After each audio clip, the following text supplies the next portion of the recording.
mi demiş? Hayır, geçen akşam Nesliler geldi, beni evden aldılar, gezmeye gittik. Ondan sonracıma Nesli dedi ki keşke dedi Gamze'de olsaydı. Dedim ki Gamze dedi ki söyle onlara dedi ben gelene kadar seni gezdirsinler, benden sonra daha gelemezsin. Nesli Hanım dedi ki daha gelmedi. Senin de dedikleri şimdi ben söylemiyorum neyse diye. Ama ben dedim keşke Gamze'de olsaydı. Dedin ki şimdiden mi dedin ayak kesmeye çalışıyor dedin. Hep ben yalancıyım, hep ben yalancıyım. Benden de duymadığınız sürece inanmam çok. Ben ne iyi bir adamım. Ne komşularım bana inanıyor ne sevgili. Ey gidi Rabbim gel.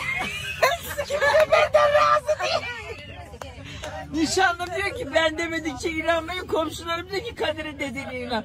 Bu garip Kadir'e kimler inansın? Valla bir yalancı çoban olayına döneceksin ha. Bir gün bir gerçeği söyleyince hiçbirimiz inanmayacağız. Ben hepinizin hakkından gelirim. Anneannem bile inanmıyor. O da yok gene inanıyor. İnanmam diyordu ama inanıyordu. Gene inanıyor. İnanmam diyordu ama inanıyordu.